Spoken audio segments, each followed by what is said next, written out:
Muy bien.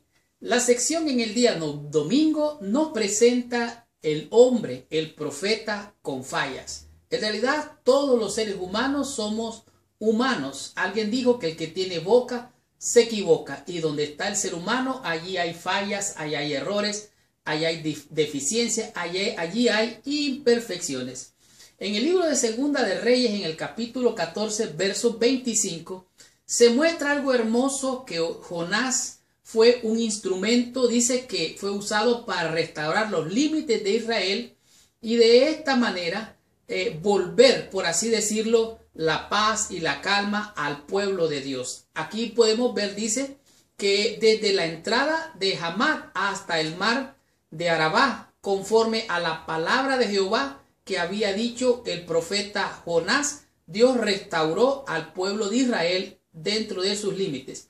Jonás significa literalmente paloma, y esto me recuerda a la palomita que salió del arca de Noé para ver cómo estaba allá afuera. En otras palabras, es como una paloma mensajera. Aquí Jonás es honrado realmente como el profeta que predijo la recaptura de Israel, según en Segunda de Reyes 14, verso 25. Él nació en un lugar llamado Gat.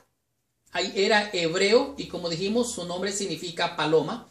Él nació de la tribu de Zabulón, en el norte de Israel. En otras palabras, muy cerca del pueblo de Nazaret, donde nació Jesús. Se podría decir que Jesús y Jonás fueron profetas galileos y tenían prácticamente el mismo origen. Vemos aquí de manera interesante en el libro de Jonás, el capítulo 1, del versículo 1 al 3, dice: vino palabra de Jehová a Jonás, hijo de Amitai, diciendo: levántate, oiga la palabra, y vete a Nínive, aquella gran ciudad, y pregona contra ella, porque ha subido su maldad delante de mí.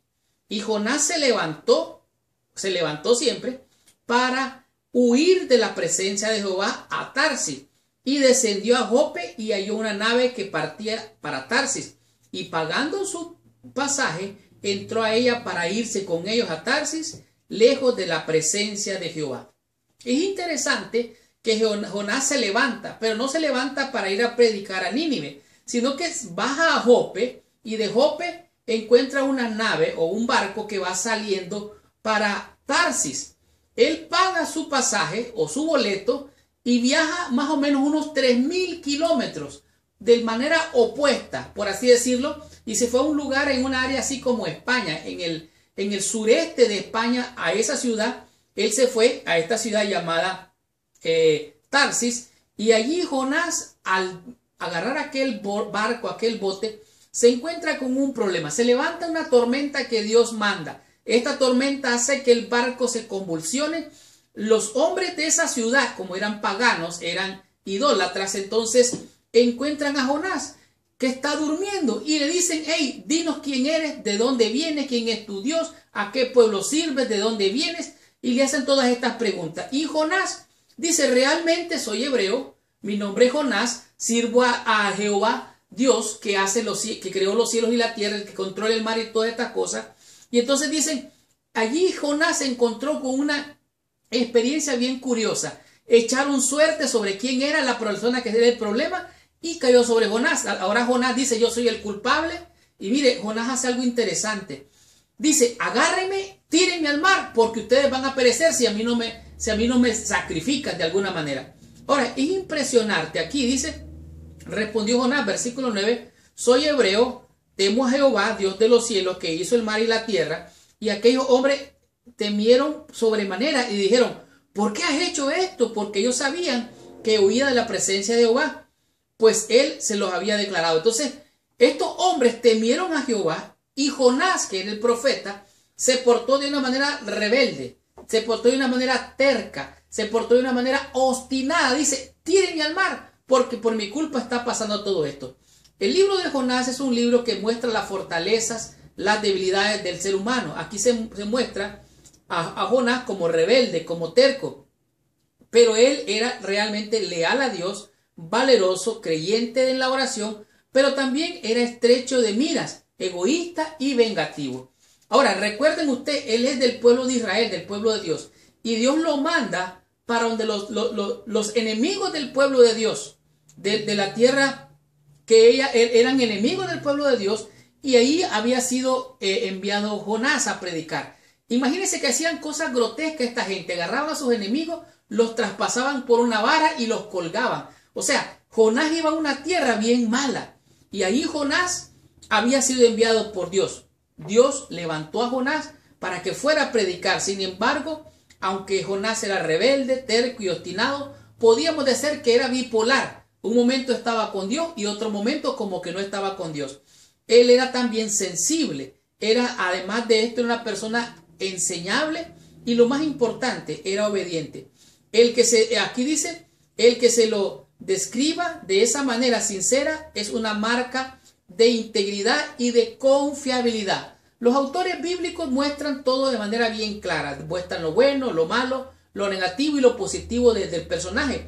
Pero ¿para qué se muestra esto? Me encanta lo que dice aquí abajo. Dice, para ilustrar la verdad de que no importa cuán débiles y desagradables sean estos personajes, Dios puede actuar por medio de ellos si están dispuestos a permitirlo.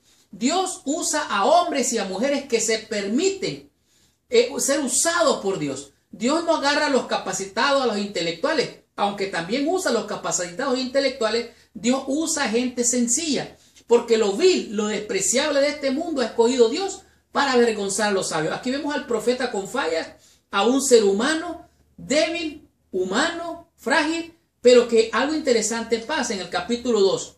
Dice, estando Jonás, después que el pez lo atrapa y lo tiene en su vientre, Jonás dice algo interesante, impresionante, me encanta. Es una epopeya, dijimos que eran versos, eran poemas que describen toda esta historia. Entonces oró Jonás a Jehová, Dios, desde el vientre del pez, y dijo, invoqué en mi angustia a Jehová, y él me oyó.